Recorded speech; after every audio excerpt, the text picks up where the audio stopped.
Everyone welcome to Veena baby vlogs. நான் இன்னைக்கு உங்களுக்கு வெஜ் குருமா ரெசிபி தான் பண்ணி காட்ட போகிறேன்.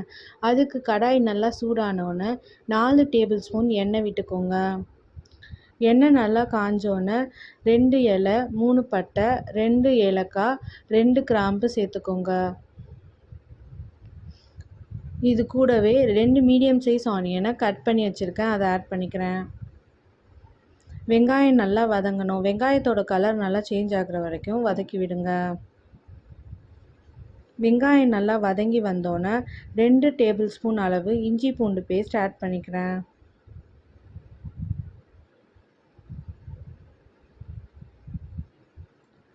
இஞ்சி பூண்டு பேஸ்ட்டோட பச்சை ஸ்மெல் போகிற வரைக்கும் நல்லா வதக்கி விடுங்க. பச்சை ஸ்மெல் போனதுக்கப்புறம் இப்போ 3 மீடியம் சைஸ் தக்காளியை கட் பண்ணி ஆட் பண்ணிக்கிறேன். ஆட் பண்ணிவிட்டு நல்லா கிளறி விட்டுக்கோங்க. தக்காளி வேகிறதுக்கு ஒரு 2 to 3 மினிட்ஸ் ஆகும். தக்காளி நல்லா வெந்தோன்னே நம்ம இப்போ ஒரு கைப்பிடி அளவுக்கு புதினா ஆட் பண்ணிக்கலாம். புதினா ஆட் பண்ணிவிட்டு நல்லா கிளறி விட்டுக்கோங்க. இப்போ எல்லாம் வெந்தோன்னே வெஜிடபிள்ஸ் ஆட் பண்ண ஸ்டார்ட் பண்ணிக்கலாம்.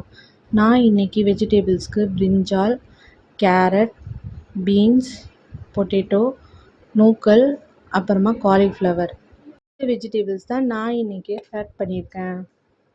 உங்களுக்கு வேணும்னா நீங்கள் உங்களுக்கு பிடிச்ச வெஜிடபிள்ஸை கட் பண்ணி ஆட் பண்ணிக்கோங்க. வெஜிடபிள்ஸை நீங்கள் இந்த வீடியோவில் காட்டுற மாதிரி கொஞ்சம் பெரிய சைஸாகவே கட் பண்ணிக்கோங்க. கொஞ்சம் திக்காக இருக்கணும், இல்லைனா குழஞ்சி போயிடும். வெஜிடபிள்ஸை இப்போ ஃபுல்லாக ஆட் பண்ணதுக்கப்புறம் வெஜிடபிள்ஸை நல்லா கிளறி விட்டுக்கோங்க.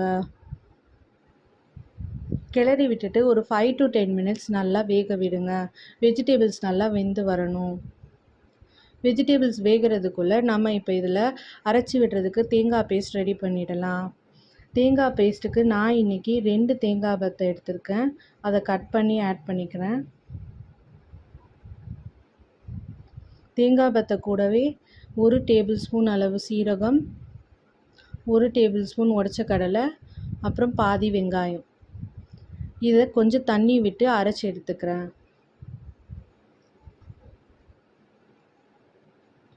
இப்போ பேஸ்ட் பார்த்திங்கன்னா ரெடி ஆகிடுச்சு. அதுக்குள்ளே பார்த்திங்கன்னா காய்கறியுமே நல்லா வெந்து வந்துடுச்சு. காய்கறி வெந்தோன்னே மசாலாஸ் ஆட் பண்ணிடலாம். நான் இன்றைக்கி 1/2 டேபிள் ஸ்பூன் மஞ்சத்தூள், 6 டேபிள் ஸ்பூன் அளவு வீட்டில் அரைச்ச குழம்பு மிளகாய் தூள் தான் சேர்த்துக்கிறேன். மசாலாஸ் ஆட் பண்ணதுக்கப்புறம் நல்லா கிளறி விட்டுருங்க. மசாலாஸ் நல்லா காய்கறியோட ஈவனாக ஸ்ப்ரெட் ஆகணும். ஈவனாக ஸ்ப்ரெட் ஆகிட்டு அதோட பச்சை ஸ்மெல் போகணும். பச்சை ஸ்மெல் போனதுக்கப்புறம் இப்போ நம்ம அரைச்சி வச்சுருக்கிற தேங்காய் பேஸ்ட்டை ஆட் பண்ணிடலாம்.